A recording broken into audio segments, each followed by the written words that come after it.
Welcome everybody to today's video. My name is Krista Tyus. I am an enrolled agent by the Internal Revenue Service, and I help individuals and businesses navigate the world of taxes. So in today's video, we are going to be discussing what's new for 2024 if you are looking to become an enrolled agent.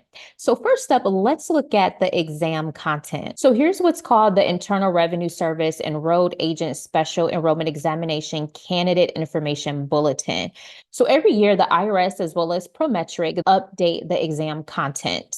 And this is typically released around March or April, and it is for the testing cycle that begins May 1st of every single year. So this testing cycle goes from May 1st, 2024, all the way to February 28th of 2025. Now, this testing cycle will be testing on 2023 tax law. Okay.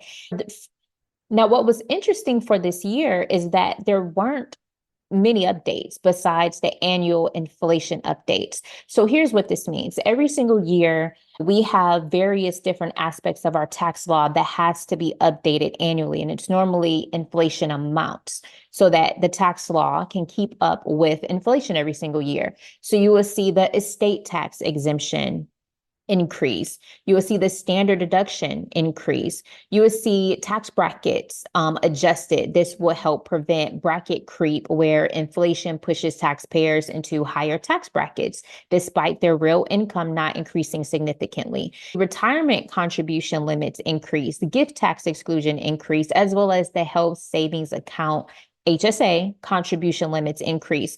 So this is what you typically want to update yourself for this testing cycle are these annual inflation amounts that are typically tested on the exam. All the other content on the exam remained the same. So let's look at part one, which is going to be located on page 16. Here's an interesting fact about the special enrollment examination. So you see here, it says IRS Special Enrollment Examination Part 1 Test Specifications, 85 total questions. So that means 85 questions will be based upon this content here. Now, the test, when you actually go and take it, it's actually 100 questions. And what they do, they test you on 85 questions on the content, and then they create 15 questions to pilot. And what this does is that they have 15 questions where they're trying to evaluate the performance and the difficulty and the clarity on these types of questions. This helps to ensure that there aren't any potential biases or ambiguities in the process, right? So 15 questions are going to show up where you're going to be like, what the heck? This is not what I studied. I have no idea what they're talking about. And it could actually discourage some people because they're like, I do not remember seeing any of this content. Don't worry, because if you do come across a question where you're like, where the heck did this question come from? I don't even remember seeing content about this. It's probably one of those 15 piloted questions, and they don't have any weight on your score. So what you just want to know is that the content right here, all this content, this is what you need to understand. This is what you need to remember. So for part one, there will be 6 domains that you need to understand and know.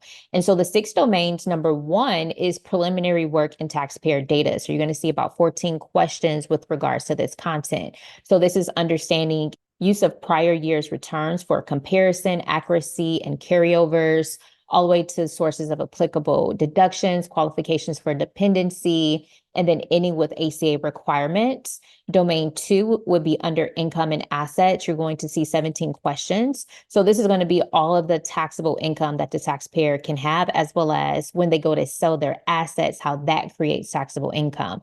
So you need to understand what are all taxable income sources, as well as non-taxable income sources. You also need to understand retirement income when they sell their real property, such as their primary residence, how that could be potentially taxable to them.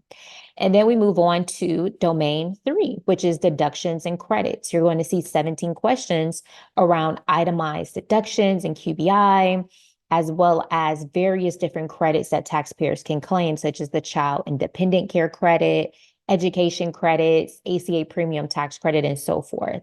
Domain 4 is taxation. So you're going to see 15 questions around this. So this is going to be the alternative minimum tax, self-employment tax provision for members of the clergy.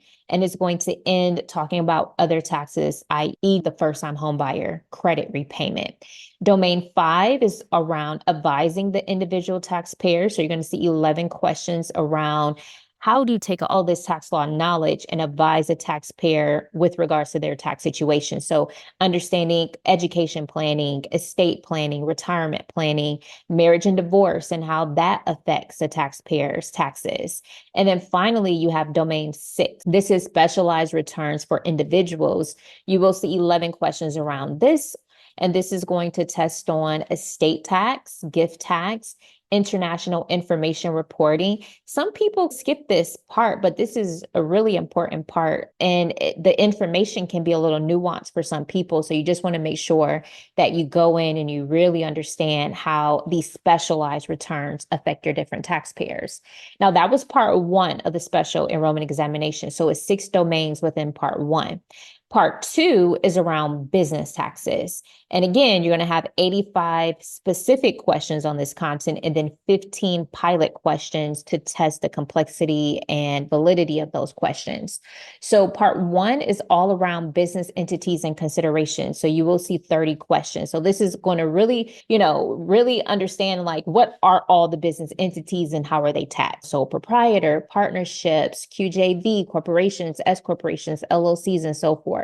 And then you start to dig in deeper around the nuances of each entity. So then you need to know all about partnerships, all about corporations, all about forming a corporation, S corporations, and so forth. Part 2 is business tax preparation questions. So you're going to see 37 questions around what's the business income that is taxable and non-taxable for a business client? What are all of the business expenses, deductions, and credits? Business assets, when the business goes to sell an asset, how does that affect their taxes? How do you analyze financial records for the business? Looking at the profit and loss, the balance sheet. How do you understand M1, M2, M3, the reconciliation of tax versus the books? Then you go into advising the business taxpayers. So understanding the filing and reporting obligations that businesses have and how and what is the best entity to select based upon their goals. Moving on to domain 3, we have specialized returns and taxpayers. So you're going to see 18 questions around trust and estate income tax, exempt organizations. So these are those nonprofits. You're also going to see retirement plans and farmers, right? Farmers is very interesting because you might see a couple of questions just on farming, right? And some people might not pay attention to this part of the section. And then you have rental property. Now, as you see, there is some slight overlap from part 1 to part 2. Part 1, we talked about they're going to test you on estate and trust. Part 2, they're going to test you on estate and trust, but from the business perspective. So it does help when you study for either one of these, some of that information does translate over to the other tests. And it actually makes it easier when you go and test the second and third time because you have all of this foundational information. Now, the final exam is the representation exam. So this is part 3 of the test. So here you have domain 1, practices and procedures. There's going to be 26 questions just on practice before the IRS, requirements for enrolled agents, sanctionable acts. So what could get an enrolled agent disbarred or sanctions imposed against them, rules and penalties, both for EAs as well as taxpayers. Domain 2 is going to test you on a representation before the IRS. So you're going to see 25 questions. So really understanding power of attorney, the different forms of power of attorney, understanding the difference between 2848 versus 8821 forms, building the taxpayer's preliminary casework. So understanding potential for criminal aspects, competence, taxpayer's financial situation, just understanding what the taxpayer qualifies for with regards to tax resolution and the rules and regulations around various tax resolution strategies, how to help your client provide supporting documentation such as canceled checks, other substantive and contemporaneous documentation that will help them support their case, whether it's for tax resolution or audit support. You have legal authority and references. So just understanding what types of case law and revenue rulings, revenue procedures, and what holds precedence over the other. 2.6 is related issues. So this is just understanding all other nuances like tax avoidance versus tax evasion, and the Freedom of Information Act will be under 2.6. And then you have domain 3, which is specific areas of representation. You will see 20 questions. So this is representing a taxpayer in the collection process, representing them before an audit or examination, helping them get their penalties and interest abated, representing a taxpayer before appeals. So domain 3 is all about representing the taxpayer before the different bodies of the Internal Revenue Service. And then finally, we have domain 4, which is filing process. You're going to see 14 questions. So this is all about e-filing and who can e-file and how to maintain your records when you're e-filing, your data security when you're e-filing. So all of this is going to encompass all 3 parts of the special enrollment examination. Now, the testing fee has been going up. I feel like almost every single year, the fee has been increasing. So right now for each test, it's $259 for each part of the examination. So you will go to Prometric, you will find a testing center near you, and you will go ahead and book that test and pay the fee. So it is pretty steep. When I first took the special enrollment examination, it was about half this cost. It was about 150, 180 bucks when I first took the exam. So it's doubled over the past several years, and it's just becoming more and more expensive. So you really want to make sure that you understand this content. One little hack that I tell my clients to do is that after they study for the particular exam that they're going to take, is to look at what's tested and to see how you can call this off the top of your head. You should be able to look at this content and understand exactly this information and how it's taxed and what is going to be asked of you. So for example, if I look at use of prior year's returns for comparison, accuracy, and carryovers for current year returns, I should be able to explain to you to say, hey, this section is talking about the requirement that tax professionals should ask for the prior year's tax return when you have a tax client, so that you can compare it to see what changed from this year to the prior year. And so that you can make sure that you don't miss any carryovers, such as net operating losses or any other limitations that were suspended on the prior year that you need to carry forward for this year that could greatly affect the tax client for this year. So understanding not only comparing the tax returns for accuracy, but also ensuring that you are picking up any carryovers from the prior year that needs to be carried over to this year. Boom. So that's that point right there. So you should be able to go through each one of these points and call it off the top of your head. That's, in my opinion, that's how you know you're actually ready for the exam. If you get to a section where you're like, foreign account and asset reporting, what was the FBAR again? Or what was Form 8938?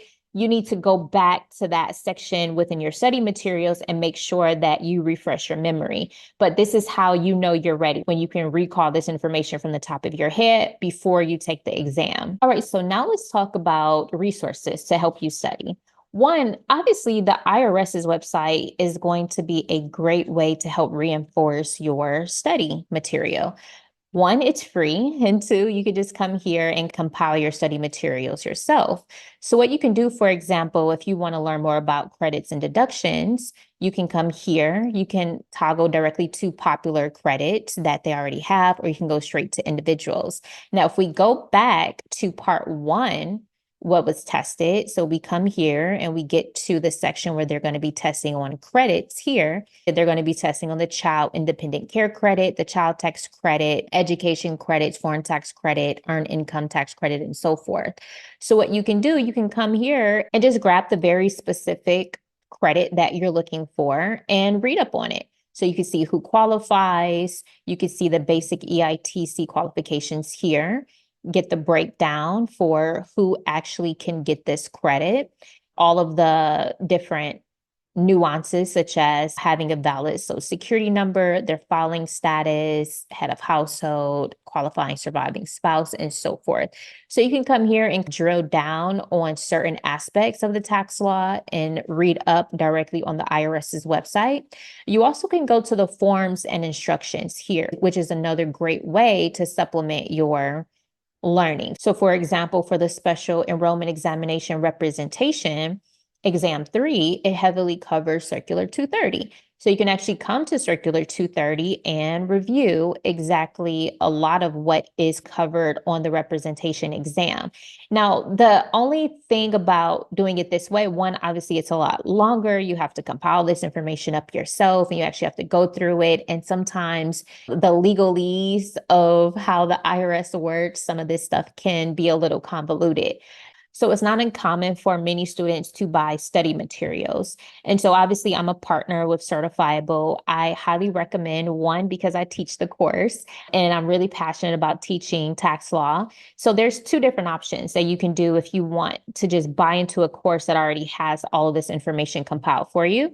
You can just outright buy the entire course, or you can get on the monthly option, which is super cheap. It's $67 per month. You can cancel anytime, and you get access to all 3 parts of the special enrollment examination study materials. And what's interesting is that most people typically, if they are serious about this, they can study each part of the exam for a month and pass within 3 months. So each one can be a month of studying. And so for 3 months, you can go ahead and study for all 3 parts, use this study guide, and sit for all 3 parts of the exam so you can pass it. So let me show you what it looks like on the inside. So once you buy into either just buying the course outright, or you can get on the monthly option, this is what it looks like on the inside. So you're going to have your digital book that you'll be able to read and reference on the go. Some people like the reading aspect, and some people like listening to the videos, or you could do a combination of both. So if you prefer reading, you can come here and actually read the book. Now, when we go back, this is how the videos are set up. So what you will have is you will have practice before the IRS, which, as we saw, is one of the first domains in part 3, practice before the IRS. So here you actually have that training video for that. So this is me actually going over practice before the IRS and explaining this to you in lay terms, simple to easy, understand terms. So let me play a little bit of what it looks like. Welcome everybody to practice before the IRS. So this module is going to be pretty straightforward. We have 4 topics to cover within this first lesson. We're going to first start off talking about what constitutes practice before the Internal Revenue Service. And then we're going to... All right, so that's how that video looks. And you see it's professionally done. We have slides that are branded for this section. And then after you go through that lesson, practice before the IRS, then you would come here to the pop quiz and actually take the practice before the IRS pop quiz. Now, we do have new features for our quizzes and exams where when you fail the quiz or the exam, it's going to refresh with new questions for you.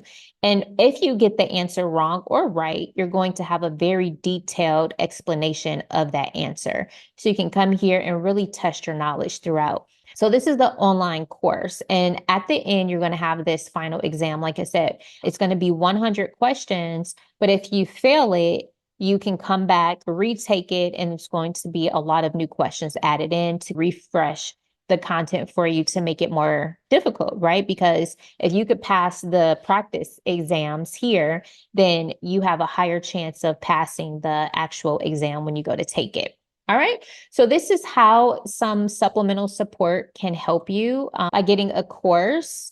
And of course, we recommend Certifiable. Now, the third thing that I want to talk about is the increased demand for enroll agents. So the job market has really changed in 2024, where a lot more people are needing assistance with their tax preparation. So you will see that there's an increase in small businesses requiring tax services.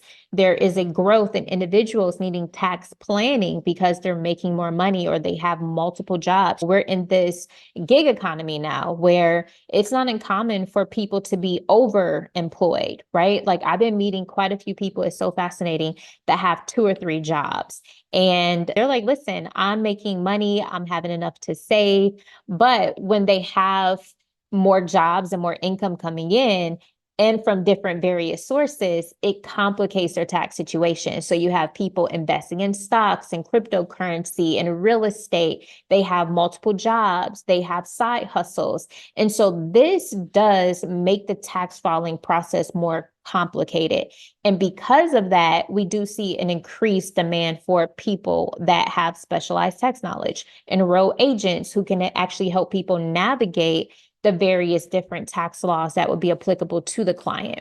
Number four is rise in demand for representation before the Internal Revenue Service. So a few years ago, the IRS, due to the Inflation Reduction Act, IRA Act, it provided supplemental funding to the Internal Revenue Service to the tune of over $57 billion. And so far, the Internal Revenue Service, as of March of 2024, they have already spent close to $6 billion deploying those funds. So here's what happens. When the Internal Revenue Service has more money to enforce the code, the tax law, to make sure that taxpayers are compliant, this increases the amount of taxpayers that are going to be audited. This increases the amount of enforcement collection activity. So more taxpayers are becoming garnished or having their assets levied or liens applied. And so this obviously is going to increase the demand for representation, enroll agents to help these people come to a mutually acceptable resolution, which is what tax resolution is. It's also going to increase the demand for audit support because more tax returns are going to be audited. So when we go back to the tigta.gov website to see where they're spending this money on, we see that just in enforcement, they still have $24 billion to spend, right?